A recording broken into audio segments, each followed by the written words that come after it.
홈플러스 법정관리 사태가 상업용 부동산 시장에도 충격을 주고 있습니다. 국내 1위 부동산 전문 자산운용사인 이지스 자산운용에도 불똥이 튀었는데요. 이지스가 펀드를 통해 인수한 홈플러스 부동산만 1조 원이 넘는 것으로 파악이 됐습니다.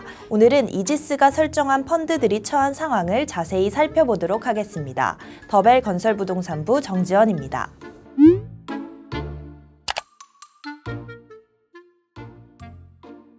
MBK 파트너스는 홈플러스를 인수한 뒤에 세일 앤 리스백, 매각 후 재임차 방식으로 홈플러스 부동산을 유동화했습니다. 약 4조 원어치 자산을 외부로 매각했는데요. 개발 사업을 위해서 건설사나 시행사가 산 경우도 있지만 자산운용사가 설정한 부동산 펀드 또는 리츠가 기초 자산으로 편입한 경우도 꽤 큽니다. 약 2조 원대 홈플러스 부동산이 운용사 비이클에 담겨 있다고 추산됩니다.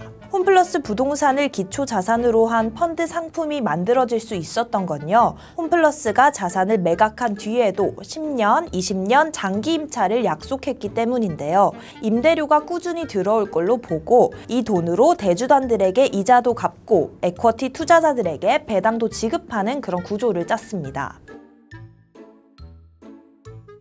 그런데 이번에 홈플러스가 법정 관리를 신청하면서 임대료 부실이 현실화가 됐습니다. 이번 달부터 임대료 지급이 중단됐는데요. 연 단위로 임대료를 받았던 펀드들은 아직 여유가 있습니다. 그런데 월 단위로 임대료를 받고 있었던 곳들이나 연납 임대료의 납입 시점이 돌아온 곳들부터 문제가 터지고 있습니다. 홈플러스를 담은 펀드들은요, 이미 수익률이 마이너스 또는 1, 2%대를 기록하던 중이었습니다.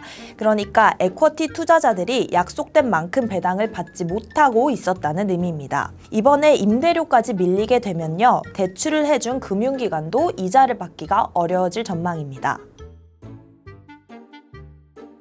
업계 1위 이지스 자산운용의 익스포저가 가장 큰 것으로 나타났습니다. 이지스 자산운용만 1조 원어치 홈플러스를 인수했는데요. 3개 펀드를 설정했고 총 8개 홈플러스 지점을 갖고 있었습니다. 설정 순서대로 보면 먼저 2012년에 이지스 코리프 3호 13호 펀드를 만들었습니다. 영등포, 금천, 동수원, 센텀시티 등 4개 지점을 6,300억 원에 매입했습니다. 당장 이번 달 임대료를 받지 못했습니다. 대주단의 이자 납입 요구도 들어오고 있는데요. 담보대출 만기도 얼마 남지 않은 걸로 파악됐습니다. 오는 8월에 5,800억 원 담보대출 만기가 돌아오는데요. 이때 대주단이 EOD를 결정하고 자산을 공매로 내놓을 가능성이 있습니다. 이지스 13호 펀드 같은 경우에는 형편이 조금 나은 편입니다. 편입 자산들의 입지가 우수하기 때문인데요. 4개 지점 모두 수도권이나 광역시에 위치해서 개발을 검토하는 회사들이 매입할 가능성이 있습니다. 문제는 다른 2개 펀드들이 오히려 큽니다. 2013년에 만든 이지스 코리프 3호 19호 펀드가 3개 홈플러스를 2,300억 원에 샀습니다. 지점들이 모두 지방에 위치하는데요. 경남 진주, 삼천포, 경북 포항점을 담고 있습니다.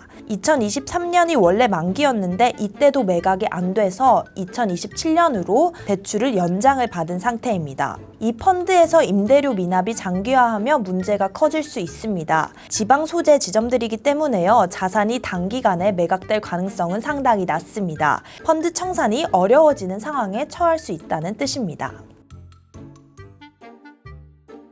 이지스 자산운용이 마지막으로 설정한 펀드가 공모펀드인 점도 문제가 되고 있습니다. 이지스 코어 리테일 126호 펀드는 2017년 중 전주 효자점을 단일 자산으로 편입을 했습니다. 총 사업비 약 1,880억 원을 투입했는데요. 이때 담보대출로 1,080억 원을 조달했고요. 공모를 통해서 670억 원을 모았습니다. KB국민은행, 한화투자증권에서 판매가 된 걸로 파악됐습니다. 나머지는 임대 보증금으로 채웠습니다.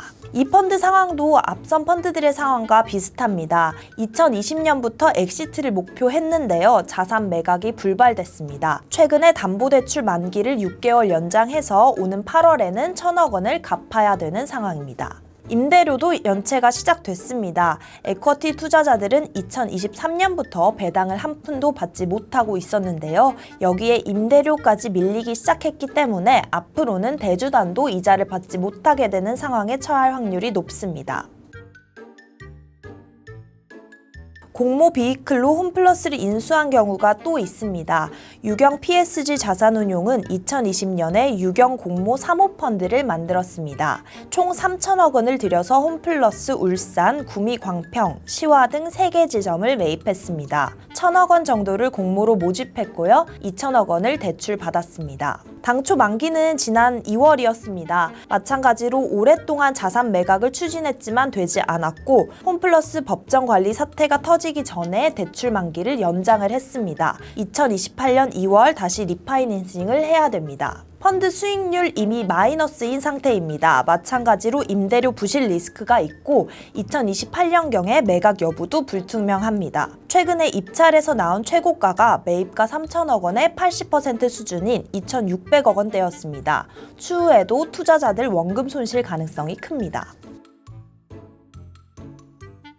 홈플러스는요, 임대료 지급은 법원의 승인이 필요한 사항이기 때문에 임대료를 납부하지 않고 있다는 입장을 밝혔습니다. 현재 경영 위기 상황을 이유로 임대료 납입을 후순위로 미뤘다는 뜻입니다. 추후에 법원이 임대료 등 리스 부채를 금융채권이 아닌 상거래 채권 또는 영업 필수 비용 등으로 지정을 해주면요, 연체된 임대료를 다시 돌려받는 게 가능합니다. 하지만 구조조정이 시작되면 임대료 재조정이나 폐업의 가능성이 충분히 있습니다.